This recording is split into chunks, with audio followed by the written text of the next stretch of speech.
All right, we are ready to go. Okay, great. Well, good afternoon, everyone.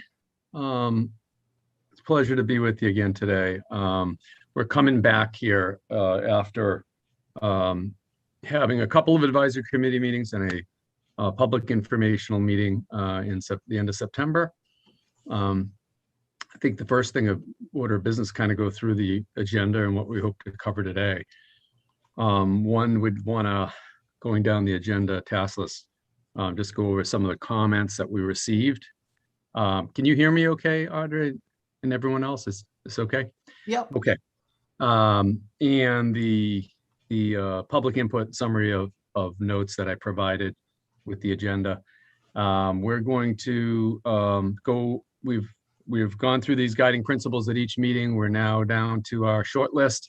And I think at this point, it's just any finished revisions or refinements that we want to make to that, given the public input and whatnot. So then we'll go through, we've been able to calculate all of our occupancy rates on street and off street, public and private, for the weekday and the Saturday peak season.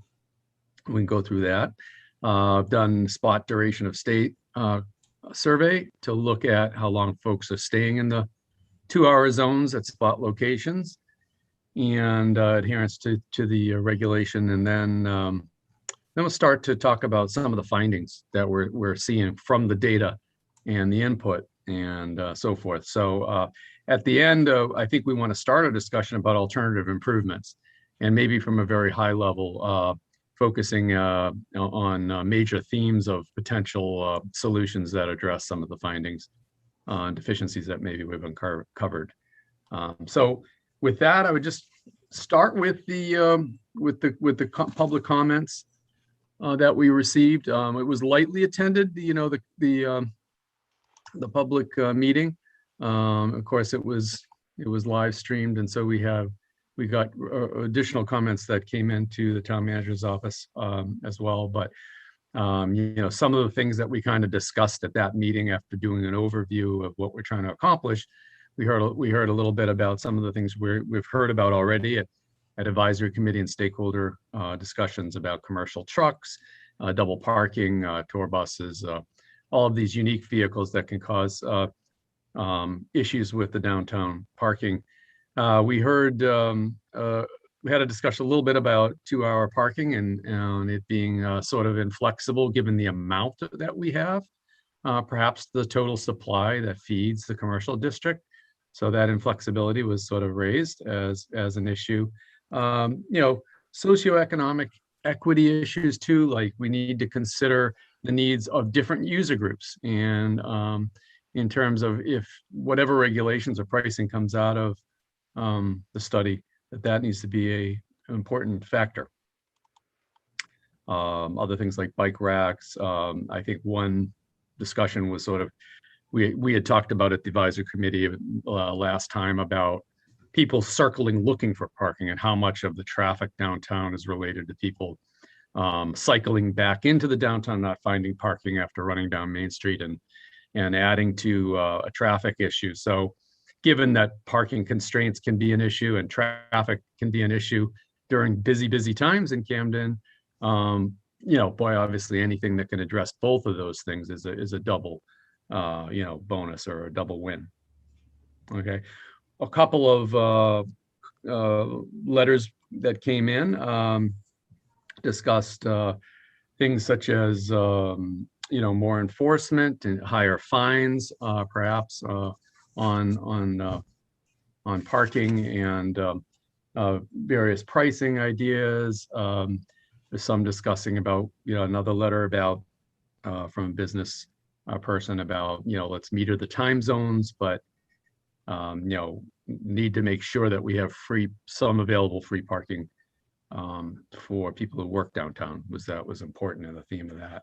So we got a lot of additional comments, some of which we've heard before, reinforcing, and some that was new. So that was very good.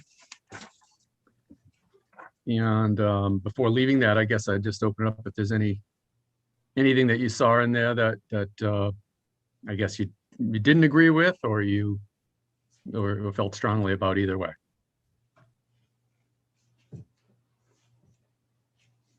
Okay, so short of that, I think that really feeds back into, making sure that we understand the scope of the issues downtown, and particularly with the guiding principles, that are we on the right track? Having gone through and scored them all, ranked them all, shortlisted them. You guys have done a lot of work on that.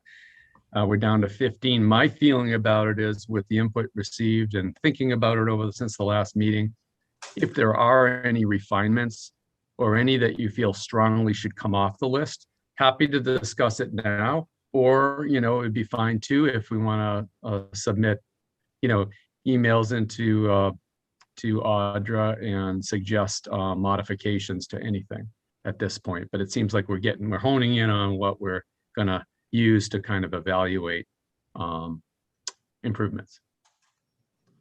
So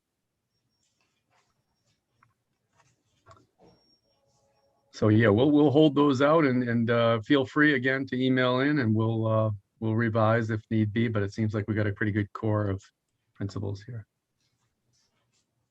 So I guess the next thing, Audra, would be going into the occupancy maps. I call them heat maps, and maybe we just start at Thursday at 9 a.m. This would be June 29th. And typical weekday, there was, it was a busy day downtown. There were events. It was a good weather day. Here,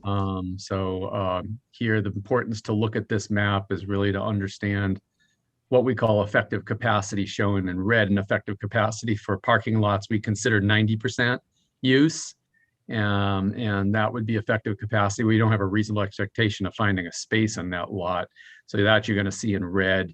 And in black, we're calling our target lot for the lots. Our target occupancy would be like 60% to 90%.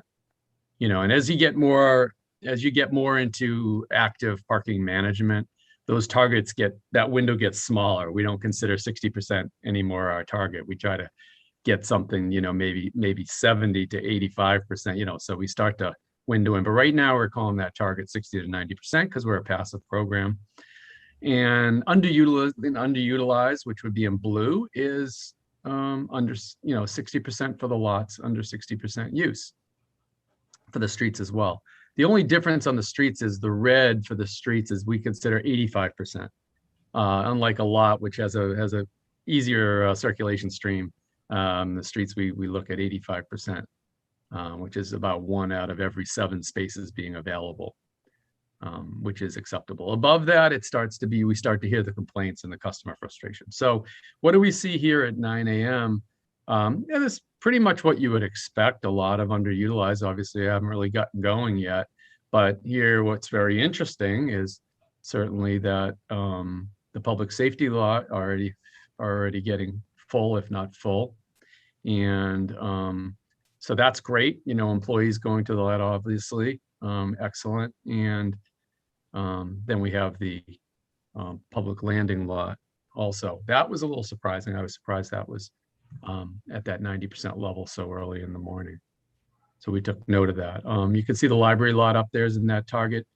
In terms of long-term parking, and the black up there is in the target range building. And then of course the Knowlton Street lot, big 105 space lot up there, is also in that building target range, you would call it, I guess, at 9 o'clock. Streets are largely underutilized, or just starting to ramp up. There was one section you see of the street on Main Street, westbound side, that's over 85% use. But other than that, the street's pretty well available. Okay, so maybe swap over to anyone want to comment about this before we leave this? You're going to kind of see us go through time here. Okay, we'll head to the 1 o'clock hour. This typically is our peak period. Sometime it often happens right after the lunch hour or during the lunch hour, the midday peak. And for us here, you can see the difference. Boy, it goes to red quickly, right? So here in the summer, and pretty much the entire street system, just the 2-hour zone, I should say, at least, is at effective capacity, right? So that's the availability of that most convenient curb space, we in the planning side say curb space, as opposed to in a parking lot or in a garage, is some of the most, valuable real estate in the world. It's trying to satisfy every need under the sun, from bikes, loading now, takeout, you name it. So here there's very little availability. So that's the first thing that jumps out. And now our long-term parking on the public side is pretty well at capacity as far as those identified lots, the library, public safety, and Knowlton Street. Private supply, I see a lot of blue, right? So there's still a lot of, at the peak time, and this isn't just your your weekday peak. This is kind of your peak for the year, like sort of the midday, Thursday, Saturday period. That's going to be your absolute peak for the year. And you can see great underutilization of the private supply. We kind of talked about that last time from the high level of counts that the difference between the public off-street versus private is profoundly different in how it's used. So there's your peak. Just a couple of quick point outs that there are some streets, and we'll talk about this later, leading into town that are still within, this is your 5-minute walk zone. So this is all within a 5-minute walk. You still have some, but we talked about Outer Mountain Street and these types of places. There's still places you can go and find long-term free parking to walk in. But it involves a little bit more of a walk. Okay, let's go to the 5 o'clock hour. And at 5 o'clock, things are easing up a little bit here. There was, it was a good weather day, but it did turn on us. I think somewhere around 4:30 is my recollection. And we got some light sprinkles and this and that. So that can affect it a little bit. I wouldn't expect that to change it too much. So, but we did turn the corner on some of that. The street's still very busy.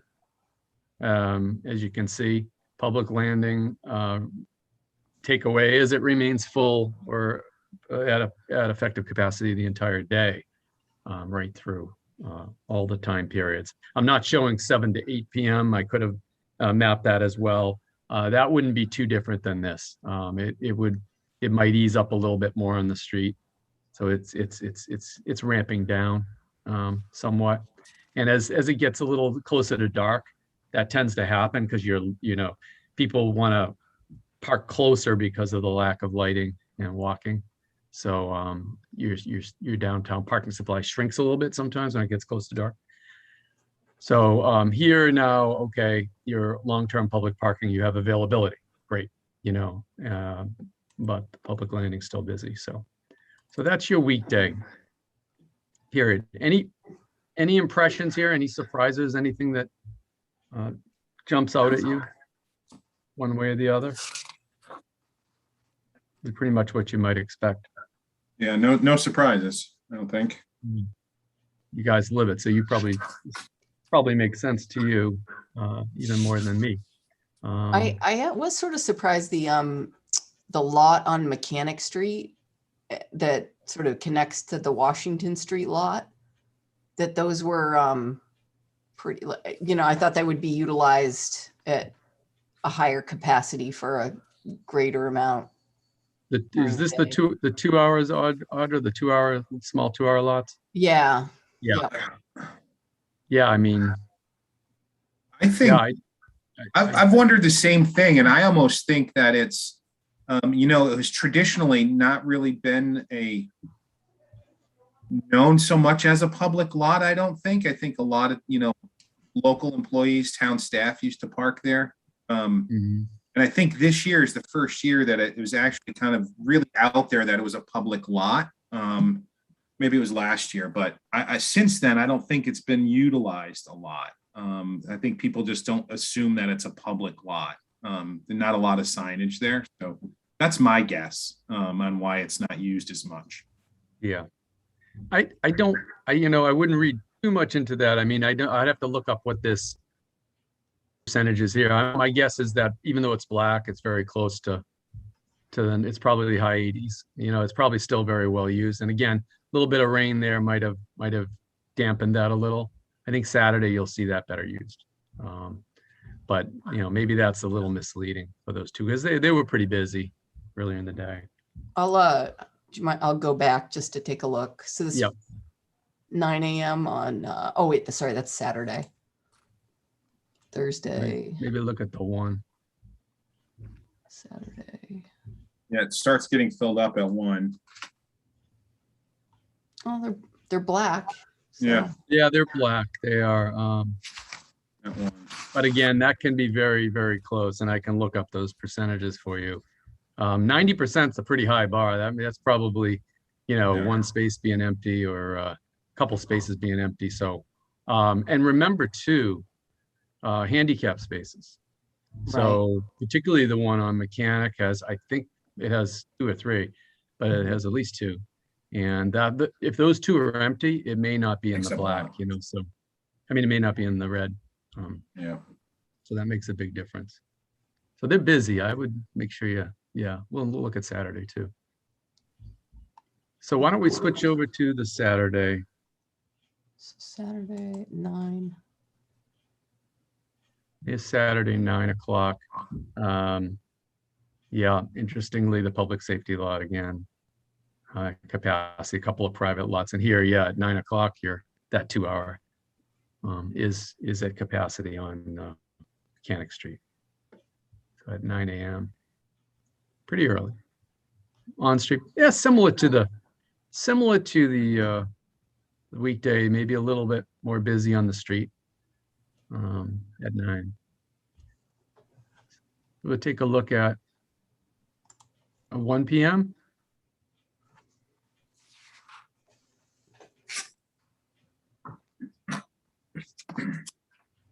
Okay. And the entire public supply again now off in the red. It's important to say too, though, that the Knowlton Street lot, there were 19 spaces we talked about in there that were coned off. So we counted those as unavailable or occupied. Had they not been coned off, would it still be in the red? We don't know, but it would have been close if not in the red. So very busy for sure. And again, a lot of private supply off street still available. This is your peak again, 1 to 2. Okay. Public landing full as well. So let's look at 5. Okay. And just like the weekday, ramping down a little bit and a lot more off street public available at 5 o'clock. Okay. And still, Bayview, probably your highest demand street, still going strong. So as you would expect, right down on that street. So I think that kind of is the snapshot that we kind of looked at, and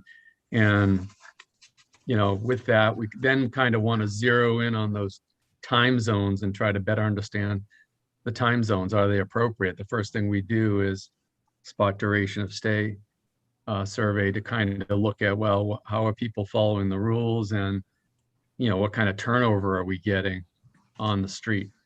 So we produced we went out there and counted license plates, and we kind of circulated every 2 hours and 15 minutes to 2.5, somewhere in there, and saw what plates were still there.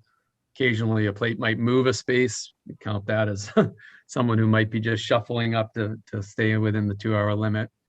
And we took all those plates down and we matched them. We figure out, what is the average duration of stay, compliance to the 2 hour zone, and turnover. So we had a spreadsheet there. I think we sent you guys, audio, there it is, and kind of shows what we have there. Now, this is what we call, this is a Thursday between 11 and 4:30. So it's a spot survey, just to get an idea on some of these streets that we heard.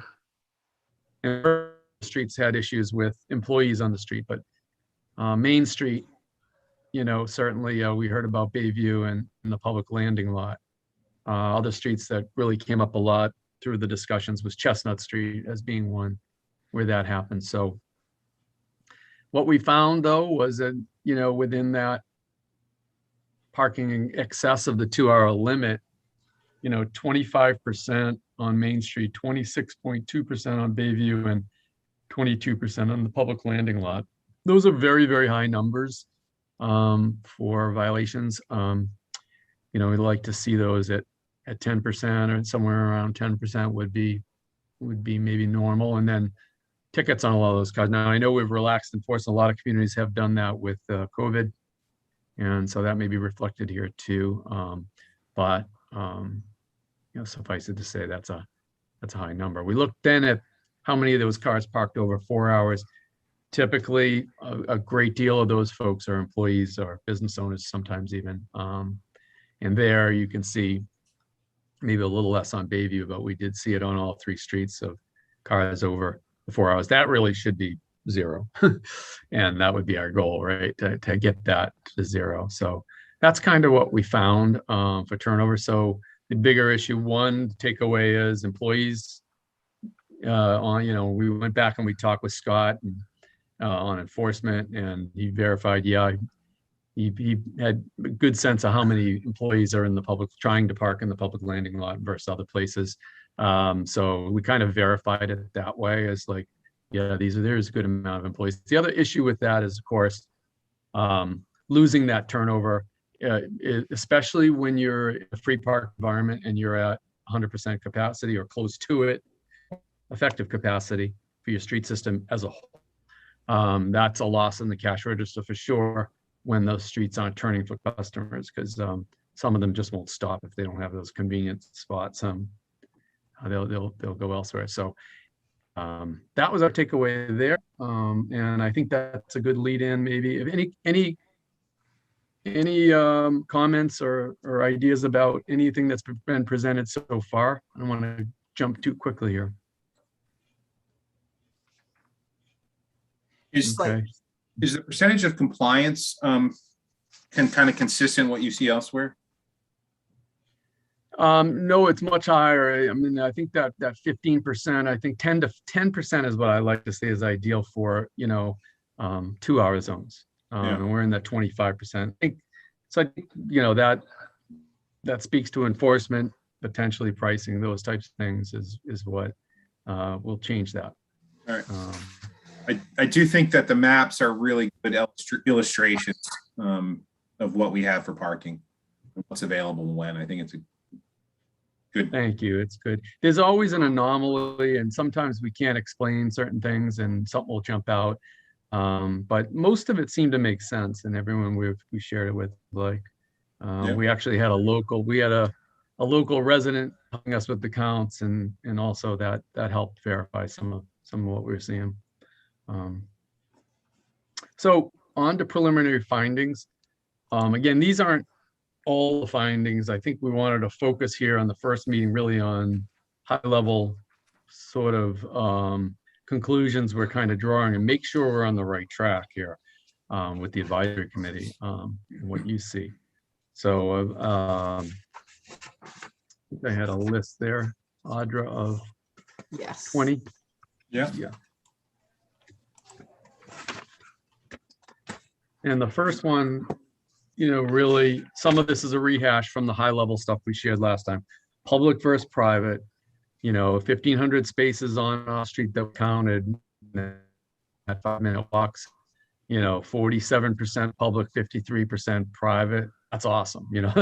That from a supply standpoint to have, pretty well, that includes the street, remember, but having a 50-50 is not every community on the coast has that, I will tell you, and would love to have that. So that's a good thing. 30% of the off-street spaces are public and 70% are private. And that also is not unusual. That's not unusual at all. Second peak hour of parking demand. So we talked about it early for the weekday and the Saturday, 1 to 2 p.m. I think I should say June, not July. When overall parking utilization was 68% and 65% respectively. See that, you say, well, overall 68, 65, that's not bad, Yes, but which facilities are at 100 and which are at 20? So that doesn't tell you well, how balanced the system you are. It just tells you that there is availability. Okay. Showed the lowest demand in the morning, 7 to 8 night, and on Saturday from 9 to 10. So overall parking supply and demand, number 3.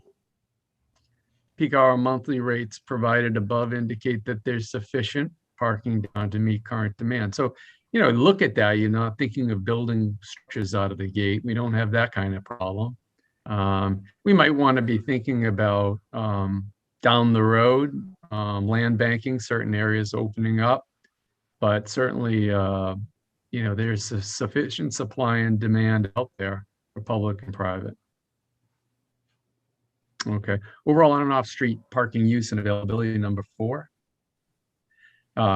Insufficient overall on parking available on the weekday. So the midday period, whether the weekday or the Saturday, it's not really long, but it is long enough. That's your peak, and clearly there is not a significant enough availability in those zones. And a lot of that we talked about, maybe due to public some employee parking and maybe not direct getting people to go to other areas through various means to use parking further out. Okay. Number 5, public street versus private off-street parking use availability. So even though we have overall good use of the system, 60%, there's an imbalanced system here between the public off-street and the private off-street. Public is free and it's all used, during peak times. The private, some of it's not free, right? So you wouldn't get the same use. Might be leased, might be dedicated to a specific single use in some cases. The use may not be even in operation during the peak, and therefore it's zero. It's not being used. So not surprising, but there's great imbalance there, and that rate represents your greatest opportunity to try to balance that a little bit. Then we looked at the long-term in 6, long-term off-street public use and availability, right? And, you see what's going on with the public safety filling early. And then through the day, you've got supply there at the Knowlton Street lot, but it does end up filling 1 to 2, and in the midday it starts to fill.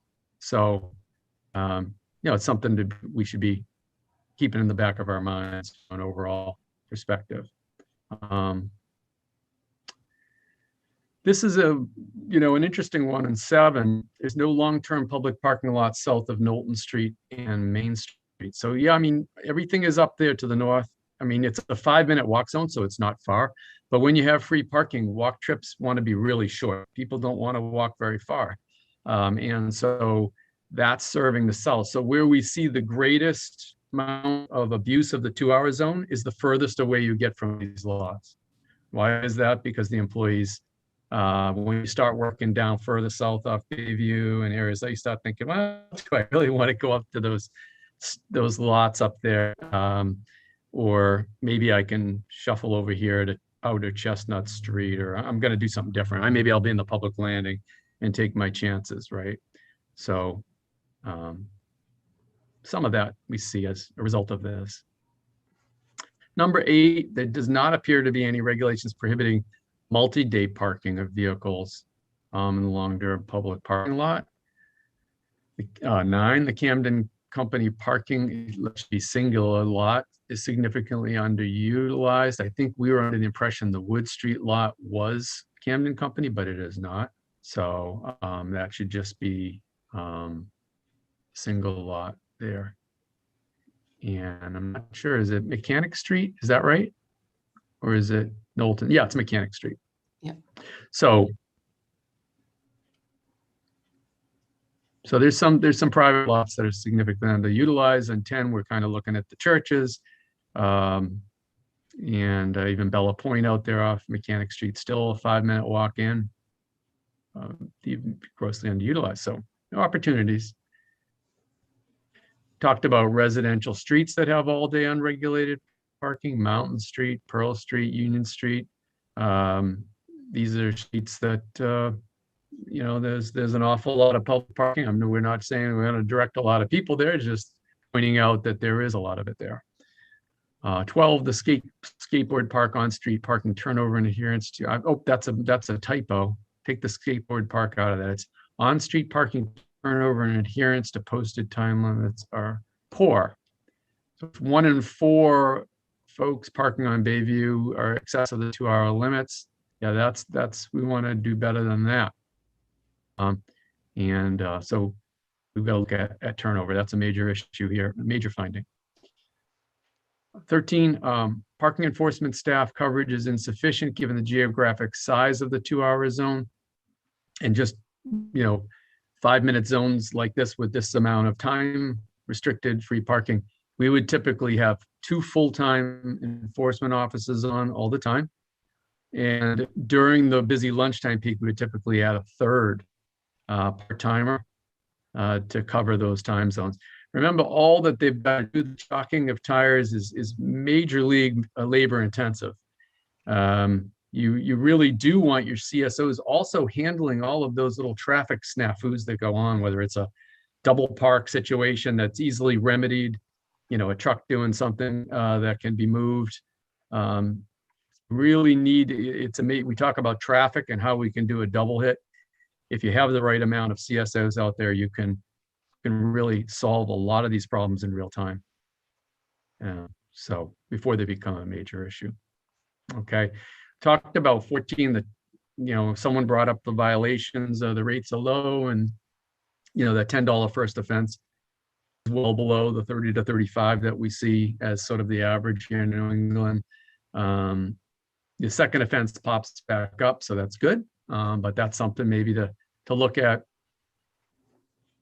I thought parking stall striping, regulatory signage was excellent. We've talked about that before.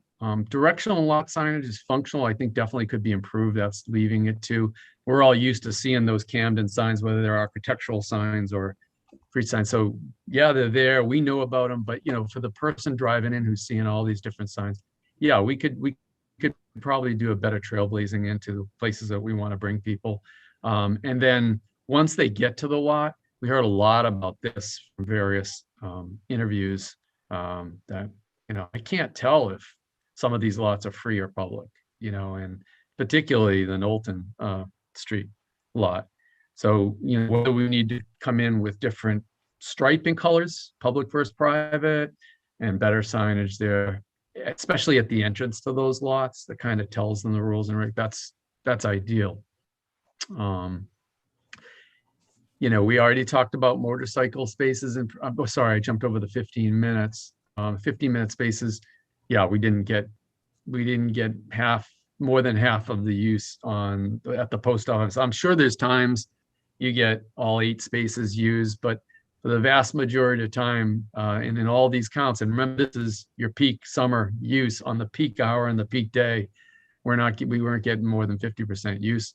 Those 15. So that tells me maybe we're better off dropping a couple of those. Now, that doesn't mean someone can't use a 2-hour space, especially if it's turning over, even if they're going in for 20. But it just seemed like there was a lot of empty there.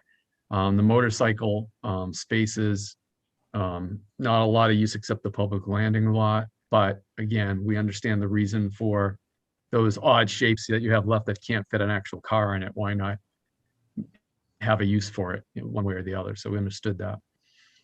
18, commercial loading zones, Elm and Washington. In our review, looking at this, and of course I'm looking at dozens and dozens of communities on the coast and over many years, and so I think things run really well from a commercial. I mean, just the days we were there, and I know you guys have seen some horror shows and this and that, but I thought the Elm Street, probably because the striping is so good and the signage, was pretty well obeyed on Elm Street and coming in, and then those time zones coming on Washington Street were very well used by UPS and box truck deliveries, and it was, I was pretty impressed, I'll be honest with that, and that's without the CSOs doing all the directions that they should be doing out there if you have the manpower.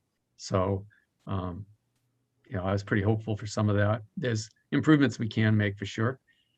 19, coordinated managed policy position and solution is needed for tour buses, RVs, and day sailing. We're going to get into that, but not today, as it's more of a refinement, but that's one that we want to have a solution for. And then we were asked to go out and look at Lake Beach, and sure enough, yeah, there were issues with parking and cars not being able to get through, backing up and on the grass, and yeah, all kinds of stuff. So that's another identified area. So it's just kind of some of the high level findings.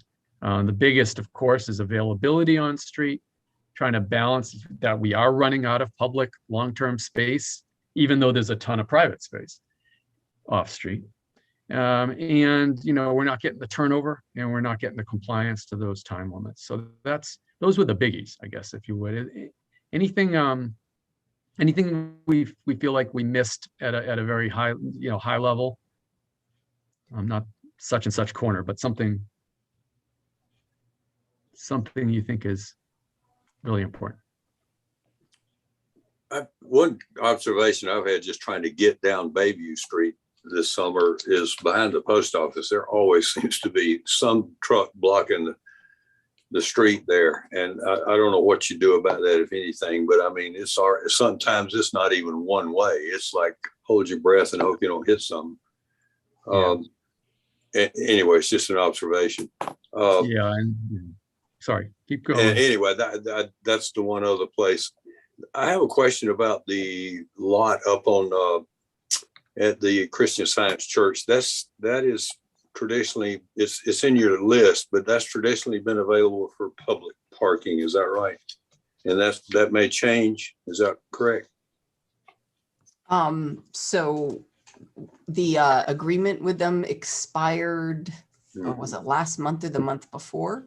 So I told them that instead of just kind of re-signing the same agreement that we've had with them over, I think it was, I'm not sure if it was like a 10-year or 5-year period, that, we sort of wanted to, it's likely that based on the findings of this study, we would approach a few different churches about, with an agreement or with some sort of ask. And so that I thought it was better to kind of go to them all at once we had this planning done and we knew exactly what we wanted to do. So, I think that given the counts that we have, it looks like that lot is, it's one of the only lots that's sort of in that northern section of the downtown. And, it seems to be not overutilized, but target. So I think that, whatever the findings are and whatever the recommendation of this group is for moving forward when it comes to the churches, I would imagine that we definitely want to engage with them again. Okay, so that's still an option. Yeah. The other church lot is the one on Wood Street. You mentioned that is, and then you said scratch that. That's owned by St. Thomas and it's leased to Camden National. And I'm with you. The thing is half empty all the time. But it is, leased. I don't know how long the term is, but it's theirs exclusively, except for 2 or 3 spaces for church staff during the week. Right. It's open on Saturday and Sunday and should be anybody could park there. Yeah. Gates would be up. Yeah, 36 spaces in that lot. So that's a key one for us to. Yeah, and it's very convenient, but obviously only on the weekends. Yep. And we'll get, I think the next thing we'll talk about is recommendation. And really, I think we want to not limit ourselves to any size lot or, these are all in play to talk to, that we talked about the McGinticut Street up there. There's a lot back there at all. I mean, there's decent sized lots kicking around that, maybe you can use them on certain days, and if you can use them on a Saturday and Sunday, great. Those are busy days, or vice versa, weekday. Oh, and Todd offered in the chat to answer any questions about Camden Parking Company and how that's structured. That's great. I did have a conversation with the management company a little bit just to try to understand that. What else? Anything else from the group on the findings? Jeremy? Just a question on over on C Street. Mhm. We're not spending a lot of time talking about that area of town, but clearly that seems to be at effective capacity for the most part during the day. On street parking. And we didn't look at Lyman Morse's parking lot going down there.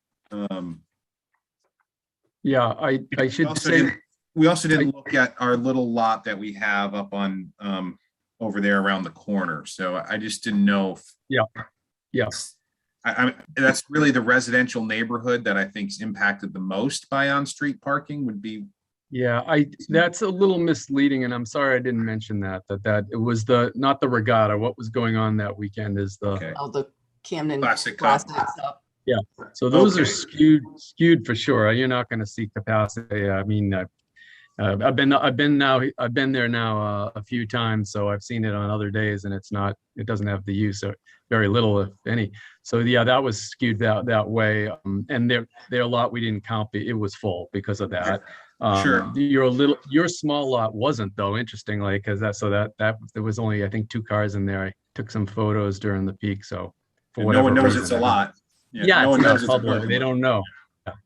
Should we make a little note on this plan, on this illustration that C Street, or that this was taken during the Classic Cup, just so Yeah.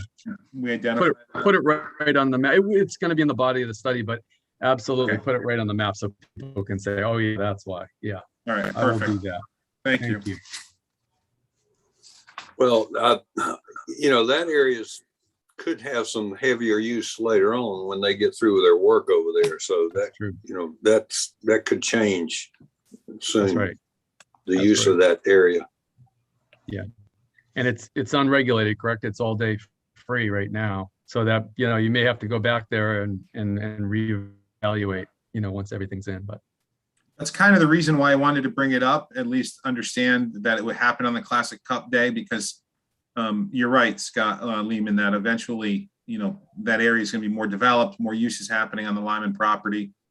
During the planning board, people were concerned about, off-street parking or on-street parking on C Street, and wanted to make sure the town's at least cognizant of the issue, making sure pedestrians are safe while there's more and more people potentially parking on the street. So I think if we acknowledge that, I think that's important. Okay. Yeah.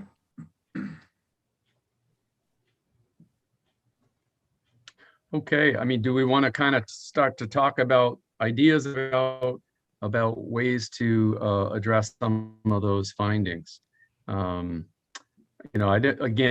think for this meeting, it's not necessary we get into real detail, but I think it would be helpful to get the advisory committee's sense on, measures, strategies to address some of what's happening now, and then thinking down the road a bit here. This isn't a plan really just for today. So, I'm from a parking planning perspective and looking at the issues of on-street availability, the imbalance that you have in the system, the great that you've got the supply, you've got part of the discussion is implementing things that the town wants to be able to administer. You're familiar, I think, with some of what went on in Bar Harbor. And, we have a very active program there such that they had to hire staff and bring people on and manage that system. So that might mean, permit system, that might include employees, it might include workers, it might include, it might be fishermen, there's a whole host that can be, that's an administrative effort. They go to metered parking sensors. So part of what we have to think about is the size and scope of the town and administering whatever we put forth, including the enforcement and all that goes with it. But what jumps out for me first and foremost, what we're typically seeing, these 2-hour lots, we're seeing those be 3- and 4-hour lots. We don't see a lot of 2-hour lots per day. You've got a good amount of street parking in the 5-minute zone, and you've got a good amount of 2-hour. So you might want to consider extending that to 3 hours 4 hours. Sometimes we worry about 4 hours because the employee can come back and park for, go to lunch, come back, park for another 4 hours, and now you haven't solved anything. But if you go into paid parking, let's just say it's $1.50 an hour, employees aren't likely to want to pay $12 to park all day. So, some of that gets taken care of in a paid environment. But I think out of the gate, that would be one that we would want you to consider, between 3 and 4 hours in the lots. Any feelings about that and as a starting point of discussion? These are the 2-hour lots I'm talking about only, the ones that are currently 2, that would go to 3 or 4.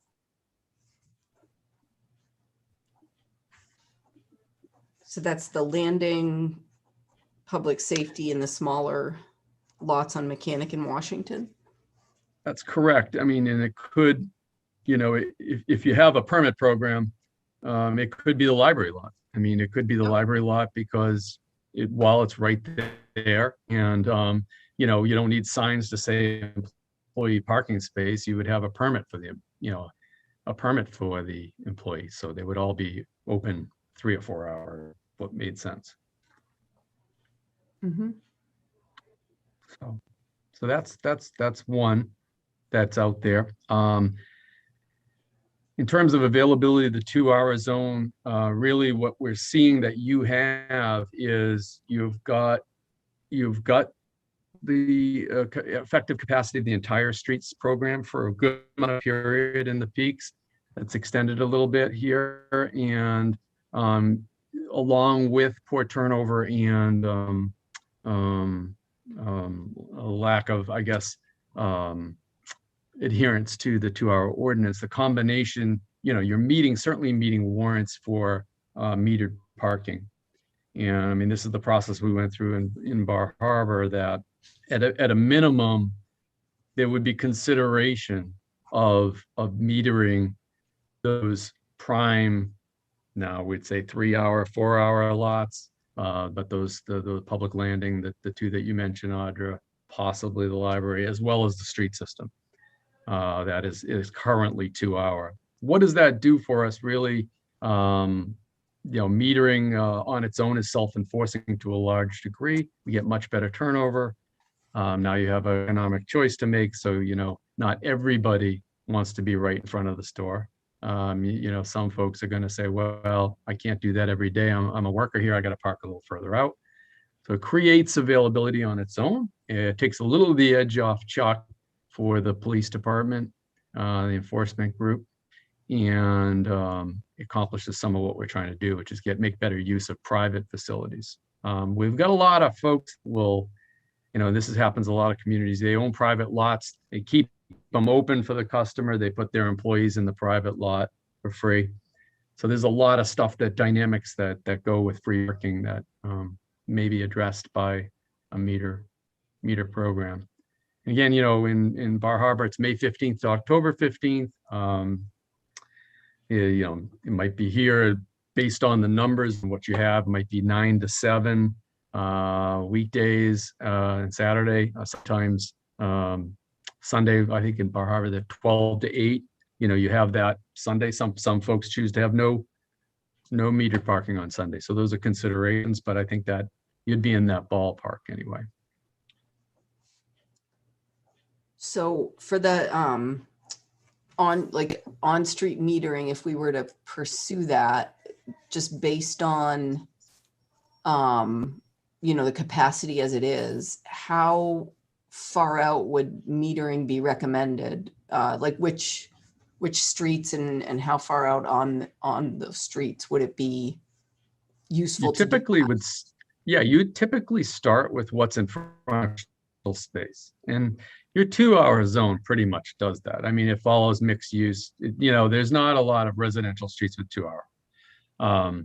It's not to say you can't push that a little bit, particularly where you have residential streets. I mean, let's use out of Chestnut Street as an example. You have obviously downtown parking going on after free. Is it Fanny's? I'm trying to remember the name of the restaurant down there. Franny's.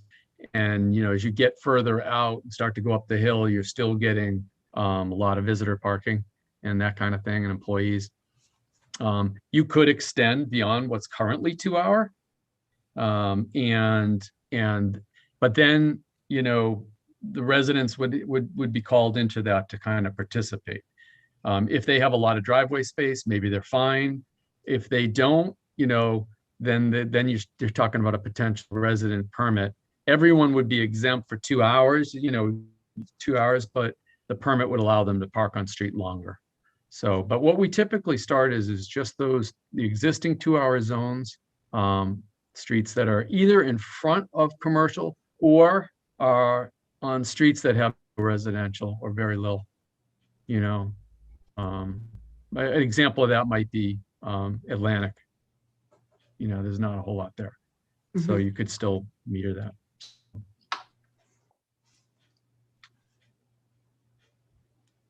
Okay. So I think the first was expanding the two other lots to try to make them more attractive for longer term parkers. We don't want our customers to have to shuffle off 2 hours. We want them to shop and eat, and you know, they might be in the restaurant for 2 hours. We don't want to rush that 3 or 4 hour would take care of that. I think the metered parking addresses availability. It starts to deal with the employee and the longer term parker who may not feel they have a lot of options right now that are close to where they are, but it kind of works on that. I think the third thing we look at is shared parking agreements. We've already kind of talked about that, and you know, certainly the first congregational church there, you know, right when you're coming into town, very large lot. It's equal walking distance than the Knowlton Street lot to a lot of stuff, you know, really underutilized during all the count periods that we were involved with. So there's an opportunity. You have to work around the church schedules. That's a big deal. We talked about St. Thomas, though that's a much more interesting lot from a proximity standpoint because it addresses our issue of the lack of parking in the southern end of the town. But again, you know, it's already leased. There may be limited use, but you have to have these conversations.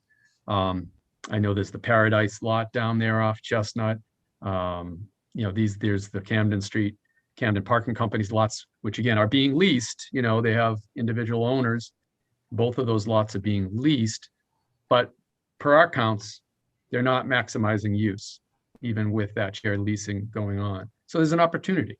So we want to have conversations with those folks. You know, I mean, and oftentimes you can come out of these with shared parking for a very low cost or you know, win-win for both sides, and is what I always say. So shared parking is a big part of it. They say, what do you do with that shared parking? That's step 2, but you want to identify off-street parking that we can start to share the private supply. We mentioned that you have, I mean, I know that we did mention, but the skateboard park, I understand that's a use and it's being well used and loved and this and that, but that certainly could be a land bank for the town for future parking. I would pursue shared parking first because we want to see that private use used better. When you go to a paid environment, the private use goes up automatically. You'll see that there's a variety of reasons that happened. I know there's going to be a regulatory change there with parking limits, parking minimums, I should say. That's going to help the use of the private. That's going to help the balance. So all these things are good, and it would move us in that direction. With those first 3 kind of general concepts to consider, I think the 4th is permits. And for the low-hanging fruit in every community, and the thing they first try to do is deal with the employee parking, because it's easily controllable compared to everything else. We don't know when the visitors come in. We don't know where they're going. We don't know what their tolerance is for parking, walking, I should say. But the employee, you can often, through permits, you can use lots that are very embedded in your system, not easy to find. The customer's never going to find them, but your employee finds them every day, and you use things that aren't currently being used through permits. That's one of the beauties, because they're educated the first day. You give them the regulations, they see it, they know when they can park, where they can park. You can have permits that allow people to park in a prime space at a very high rate, or park further out at a lower rate, or park even further out and not have to get a permit at all. That's done tiered permit parking. We do that in a lot of communities. Plymouth, Mass is one that I implemented a premier, I think we called it a premier permit, a limited permit.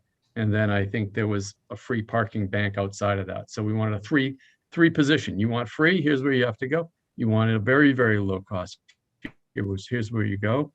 And in some instances, some of their waterfront lots, like the public landing, they said, well, some of these lots, if they want to pay, if they really need this access, we can put them there, but it's going to be expensive. It's not going to be as cheap as, because we really want your employee to walk to the extent that they're able to. So in that case. So I think employee permits is on the table. And even with that, if we're going to pricing, and even with that, I think, consideration of which lots should you allow that. So I've talked a bunch about those four major themes. And any questions about any of them, or if we want to talk about employee permits? Dave? Was there any consideration on changing like parallel parking or to angled parking anywhere or anything of that nature to maybe increase the amount of density you can have in an area? Well, maybe, Yeah, I mean, yeah. maybe adding to, also assisting with, traffic calming because you're taking up more of the road. Yeah. It's a double-edged sword with angle parking. You really do need a tremendous amount of width on your street. What comes with it are accidents, and if you don't have that sufficient width, so you really do need fairly wide streets to kind of, under current MUD and IT standards. If you look at angle parking, it's fairly wide. You don't have a whole lot of that that you haven't already done, I should say. Well, if you look at the library, you look at Atlantic Ave, there's angled parking on some of it, but some of it's parallel and there's a bump out. I mean, if you had, I think the bump out's needed for pedestrian safety, but if you had angled parking maybe all the way, you might increase the density of the parking in that location. Because you already have it, you know what I mean? It's like you have half of it and half of it isn't. So I don't know if that was something that, it looked at all. Yeah, I did see that. It gets pretty tight up the top and some of those areas, and but for one-way flow, whether you have that width, we can certainly look at it, Dave, but as you say, it's already there. And you can do 60 degree, you can do 45 degree to give yourself a little bit more. Right. But again, you want to weigh that versus the accident rate. And certainly, if you're going to be a little narrow, I'd be more worried about the pedestrian too, blind spots and that kind of thing. But we can certainly look at that. Yeah. I did see a location where I was wondering why there wasn't parallel parking, and that would be if you're coming down, I don't know if it's Wood or Pleasant, like you come down Wood and you're hooking back into Elm. Is that still Wood Street or is that Pleasant Street? Is that Wood Street? That's Wood Street, right? That's Wood. Yeah, it's Wood Street. So Wood, you know what I'm talking about. Wood Street, right at that bend where it comes back to Elm Street. That seems wide enough for parallel parking on the right, on the eastern side, or the right side. And it's curb all the way down that thing. So you can get like, I don't know, maybe 7 or 8 parking stalls. And they would, I thought in my head, maybe they don't want to entice traffic, but you're already doing that with Wood parking. So it's like you're already bringing cars down Wood Street, and you have it on Pleasant. So why not put painted stalls there right up against the sidewalk and the curb on the east side?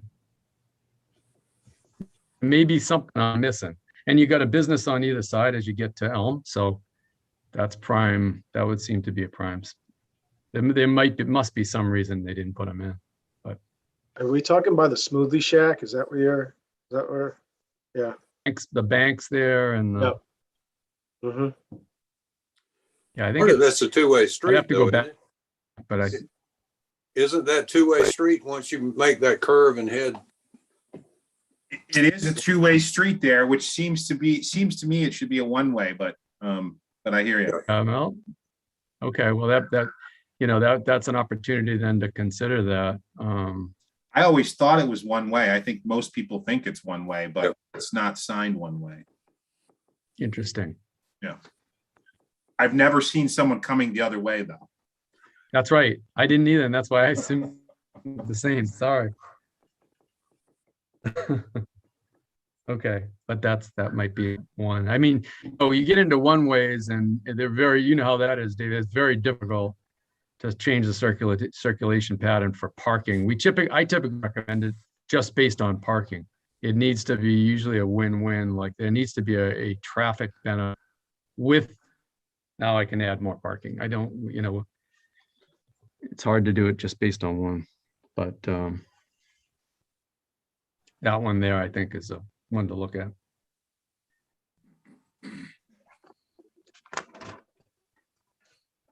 I've got one more question. These private lots, is there anything that would keep them, if they are underutilized, is there anything that would keep them from, starting to accept pay parking in that lot? What's to keep that from happening? Well, in free environment, what we usually see is a lot of the private general purpose lots. In a free environment, oftentimes they'll just lease them to like a bank, they'll lease them to a hotel, and that's not shared. That's shared parking, but that's not as shared as the public supply.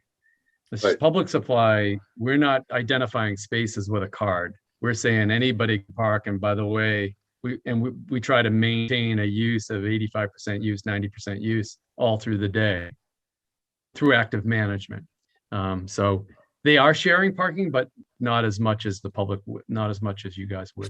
Well, I guess that's what I'm saying. That If makes you've got sense. one of those private lots, instead of, renting it to the hotel, why not just fix it so you can rent it by the hour? I mean, open it, put a gate on it, put a meter on it, and or have an attendant out there and rent it, for $10 an hour like they do in Booth Bay Harbor.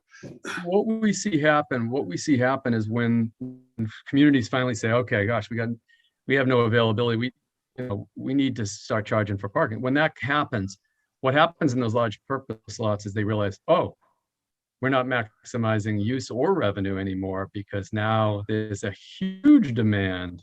And it doesn't take anybody sitting here to tell them to do it. They will come forward with pay stations.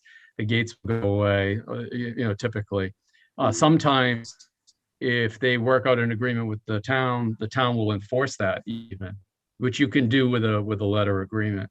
So they won't need a gate. The town could go through and enforce.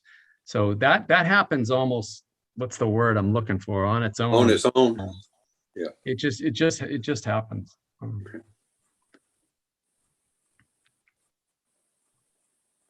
But in the meantime, I think there's things that carve out use of those spaces. So certain.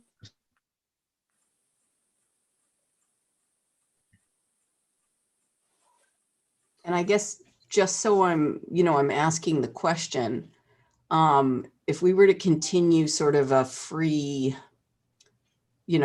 parking environment like we traditionally have here in Camden, what are the things that we sort of can do to make it better, but what are the limit, and what are sort of the limitations of what that can do?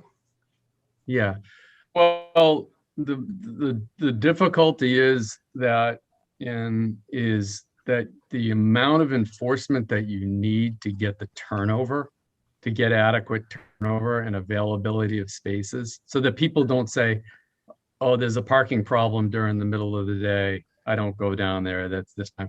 To get that, you need an army of enforcement. You need a lot of enforcement. You need to see chalking. You definitely need those three folks I'm talking about, chalking, and issuing tickets and upholding those tickets and tracking those tickets and collecting on them. Now, a lot of communities have tried it. In coastal tourist-based communities, they typically go to meters because you're doing that on the back end of a ticket. And it's and I can see by the number of tickets that you're generating that you're not in that category of getting that turnover. That's why we're not seeing the turnover. So it's really a fundamental choice that I think a lot of tourist-based communities say, hey, these visitors expect to pay something, a reasonable fee for the access to that space. They expect it. Everywhere they go, that's what they're doing on the coast of New England, right? And at the same time, you're saying, yeah, we have some protected groups here, like employees, residents, that we don't want to do that to them because they don't have the expectation of paying those rates for that access. So we have to provide, and that's where the permit typically comes in, and some of the free areas and that kind of thing. But there is a choice. I mean, as I say, some communities have tried to do it on the back of a ticket. It's tough. Yeah, and I guess I'm just asking the question, but a lot of what sort of got us to this point is realizing that, the current we have and the enforcement, even though we have a really great enforcement officer who's really active, but even with everything that he's doing, it's just not, he's not able to keep up with it because, like you said, just one person when it should be two. And even the revenue from parking tickets, I'm going to mute Dave. So. Even the revenue that he's able to bring in doesn't even come close to covering the cost of having that enforcement officer. So it's kind of like, and then just the collecting on tickets and the amount of angst that tickets cause and all of that. It just seems like there's a better way of doing this than what we currently have, and that trying to do it through enforcement and ticketing is something that, if we were to get really aggressive about it and try really hard to sort of manage our parking supply through that avenue, that people would be more upset about it than potentially some sort of metered system. Well, that's a great point. And I think the biggest, what we used to see was the efforts to do that, in terms of the tickets. You'd see booted cars on street, you'd see cars being towed to try to get that availability that we're talking about was so onerous that you didn't want to see that it made it unpleasant. And so that's sort of where it went the other way. And I mean, that goes all the way through all your policies. What we're seeing today now is, rather than coming back, you issue them a ticket and then you whack them with a giant late fee. And then on top of that, we're going to do this to you, take your license. What we're seeing now is, hey, you got the ticket. We all get tickets. It can be a smaller amount to begin with. I mean, it could be a smaller amount if you're within a certain amount of days, and it gets more expensive the longer you're away from that. More of this is moving toward a market-based system, which says, look, people are willing to pay different things for different users. We're not all paying the same rate because I'm not on my vacation here in Camden. I'm working here. But yeah, I think your point is well taken, that it's at what cost for these policies. But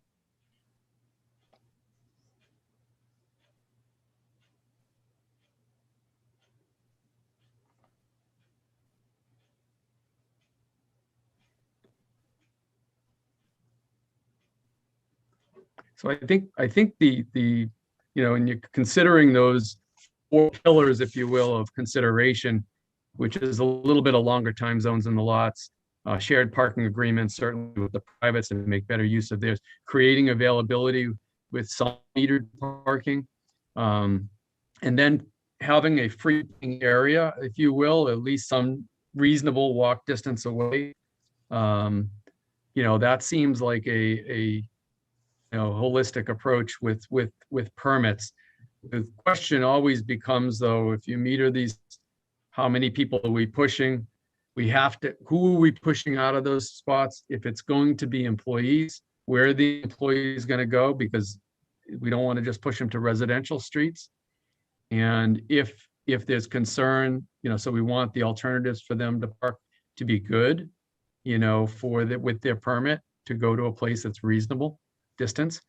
And those residential streets that are on the or protected areas, if you will, there's ways to look at those streets. And I used Outer Chestnut Street as an example that, yeah, there may be a need in the line to extend 2-hour parking so that they can get in home health aides into their, houses, or, utility person in, or get in someone who's fixing the yard, with a 2-hour. It doesn't have to be metered all the way. So you could still have some 2-hour that gets at the outer edge where the residential begins. That would allow for overflow of your 2-hour parking when you need it for visitors, but at the same time, there's availability there so that the residents can have use of that curb space. Whether or not a permit would need to be issued to them, we can set up a policy that determines that, with the town. And that can be limited, not a major issue, but I just don't want to leave out the resident because that always becomes a consideration. How are you going to protect these certain streets that are already being well used by downtown parking?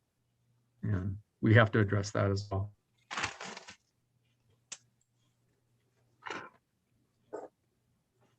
Any other big concepts or ideas or concerns about anything we've been talking about so far?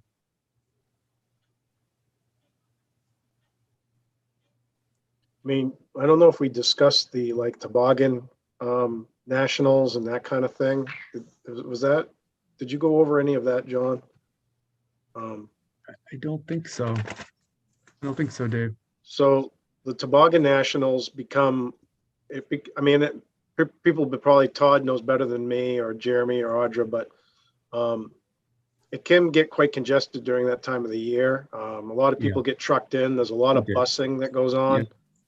I don't know if there's any accommodations or plans for that part, because we're getting into the off season. It's really not peak season, but it's like a surge of people coming into the downtown possibly, and during the winter months. Yeah. I mean, we don't typically get into special event parking, but as the parking director in Portsmouth, he had, 44 or something at the time, major events downtown.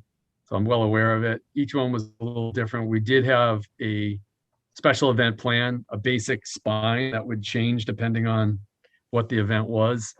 But it's good. It's helpful to have some remote lots and what we're going to do with the tour buses and that kind of thing. So we can certainly take a look at that.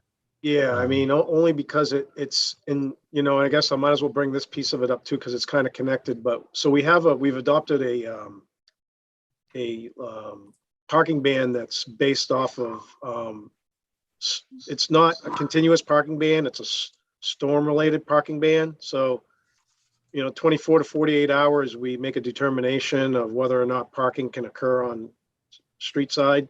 And then if we deem that there's no parking, we're going to institute a parking ban. We let people know that there's certain places where we want them to park, particularly people or residents that live in the downtown or park street side during the winter months. I don't know if that's something else that should get maybe wrapped into some of this plan, or I figured I'd throw it out there. Okay, thank you. I've got it down. I mean, I think we're focusing primarily on the summer, but I think we can look at that as well. Maybe I have an line call with you, Dave, on that. Okay, I didn't know if I figured I'd tell you about it. Didn't know if it was something that you'd incorporated into this or want to or not. I was just throwing all parking related things out there. Thank you.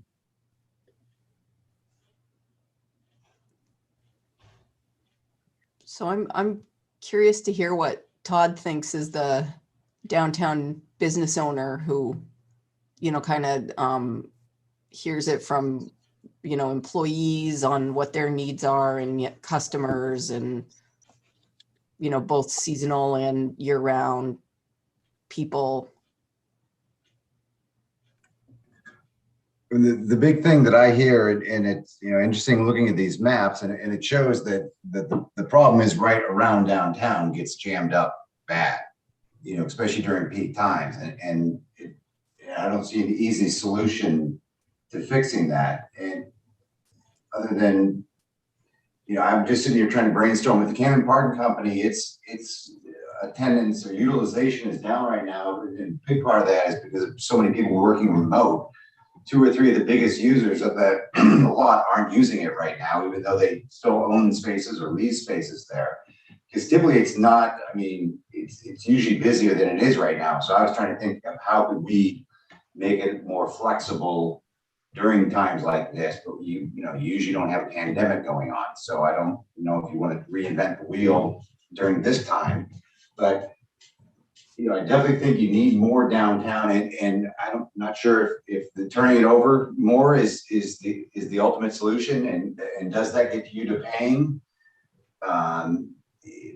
Possibly, but I definitely think you need some mechanism. I think it's been discussed before that someone just wanted to pop into the leather bench for a quick item, or Friendship Braun for a quick item, or for whatever, they don't pay, because I don't think anyone's going to come to us and grab a gallon of milk and pay $5 to park. So if there's really, you know, can you make this that smart that it knows that I'm a local, or if it knows that, you know, is there a 15-minute free in all the spots? And, you know, I think if it's really a smart system, I think it would work.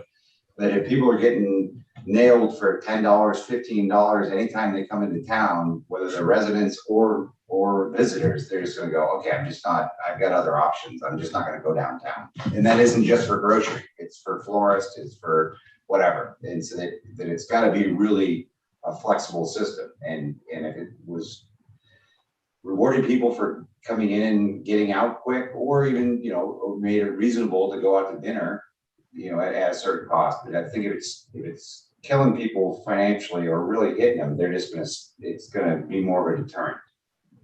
That's my thought on it.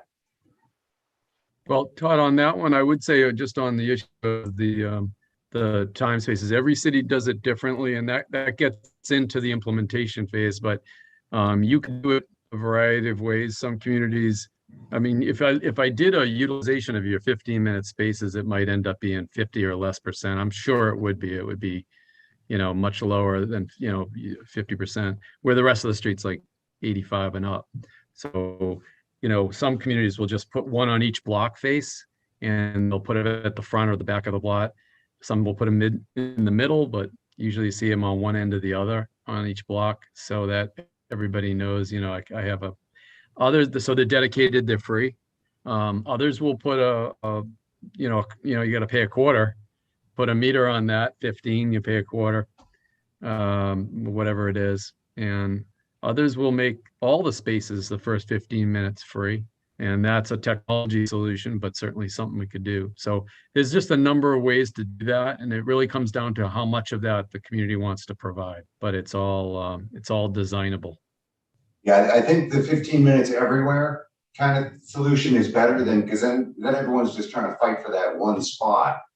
You know, and they're going around the block 7 times to wait for that 15-minute spot. And I think we discussed before, 15 minutes probably isn't really the right time. It's probably 20 or 25 minutes. But that if you were to make somehow, even or if you made half the block or whatever, you know, half of every block is all, or ideally if you can make it all, that you come up with some sweet number, or, you know, a given number that this, you know, you park here for this short a time, you're not getting charged.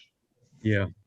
Or if it's automatic, you know, if it's set up a system that you're not interacting with it, it's just happening through your phone, even if you do get hit for 25 cents. But no one's going to want to sit there and pull out their phone and find that app. And, you know, so I think the smarter it is, the better it'll be. But I know that there's a cost to that. Yeah, there's always a cost to it. But absolutely, I mean, with the amount of takeout has just gone crazy, and with the pandemic, and I think a lot of it's here to stay. So that's becoming more popular, yeah, for all of it. So.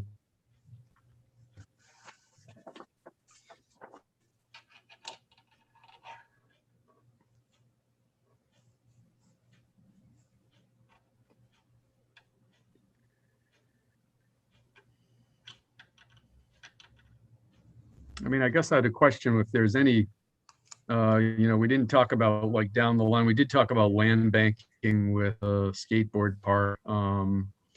This certainly we've talked about opportunities for future decking. You have all the great grades and the big lots to do that. There's a lot of opportunity there down the line. Some of that probably Audra wants to be in the report, but not necessarily something that we need to do anytime soon, but something that, we should be probably discussing on that. And also whether any of these lots want to be infill. And I kind of looked down Washington Street. The first thing I said is, why isn't there a building on this lot? I know. That was me. I think both the Washington and Mechanic Street lots, I mean, if we really were to sort of look at what's, from a planning perspective, what's best for those lots, they wouldn't be for parking. No doubt. Yeah. Just given the size of them, given the location. So yeah, I think that it's just really difficult. Any discussion in the past about the loss of even one parking space downtown in Camden was just really sort of panic inducing. Yes. But I guess now that, having more information on what we have and where it is, and I do think that given the ordinance changes, it's going to make a lot more sense for some of the privately owned lots or the church-owned lots for them to start doing different things with it that will take some of the pressure off the existing public downtown lots like Washington and Mechanic Street. Mhm.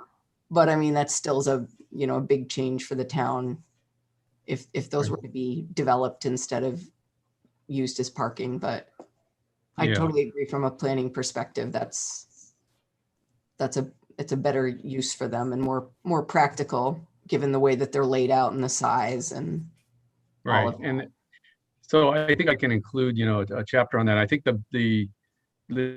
like all these improvements, we don't just go out and meter streets and not do anything. We go just go out and infill buildings. Something comes with it, right? And I think in the case of, I'm doing a plan right now. They're finally, going to paid parking, and we're actually have already met with the churches, and so we already have tentative agreements in place, to go hand in glove with, because we know someone's coming out of a space, and I've talked about the employee, they're going to go somewhere. We want them to go to a specific place or to a specific number of places. So same with this. I think we would set that up in conjunction with expanded parking somewhere else, and a lot of things can happen between now and then, but we'll at least have that in there.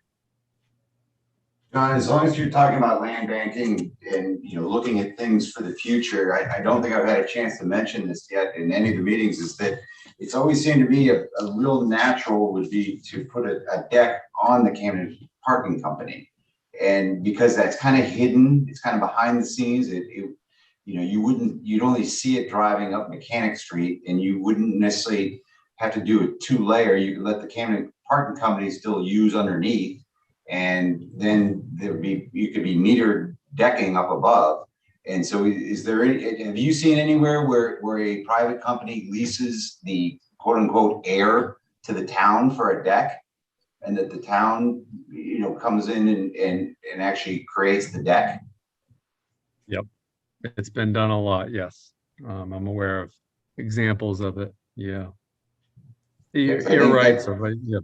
Yep. Yeah, I mean, so that would give you, roughly 110 spaces downtown, right in the heart of downtown that isn't being utilized at all. And I'm guessing the Camden Park Company would lose spaces because of posts or, support columns and whatever. But it just seems like there's some real vital land right there that might free up to being used or to use like Washington or Mechanic for buildings. Because you're, all of a sudden within 50 yards, you have, plenty of parking now. Mhm. So I just wanted to make sure that was mentioned at some point during this, that kind of idea.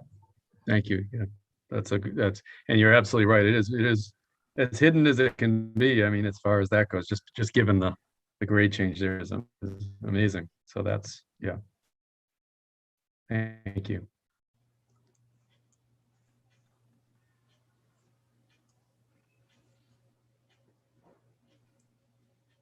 anything else that we should touch on? As far as that goes, I mean, maybe the next thing we're coming back with the report, you guys will have something to react to. I did want to, talk about the public meeting, timing of the public meeting, and the next advisory committee public meeting to present. And Audra, would you want to do that right before the holidays or right after the holidays? Either way is fine. Either way is fine. I might need to think about that and speak to, I might send an email around to this Okay. group, as well as, just a few other groups where there are things going on. Just because, wanting to give the best possible chance of good attendance. Yep. Okay. Yeah, Just I 'cause we're think, kind of getting into the meat of things where, I feel like the last public meeting, there wasn't a lot of attendance, but it was just introductory. So that's completely Right. understandable. But, we're kind of at that point where some things are being set up to jump off from to make bigger decisions. And I feel like, if we can encourage people to sort of lend their thoughts now instead of at the end when we get to that sort of decision-making point, and, then you have to change things because you get, new input that you hadn't considered before. So okay. I'd That like to sounds- think about it a little bit, and I'll get back to you and try to Okay. kind of figure out what's going to work best. That sounds fine. That sounds Great. fine. Okay. Well, thank you guys. Thanks for the input. I really appreciate all of the great input. I got everything down I could, but if I missed anything, I'll check back with you, Audra. I think I got it all. Thank you, John. Thank you very much. Yes. Thank you, John. Thanks, everybody. Thank you, John. Thank you, Okay. Audra.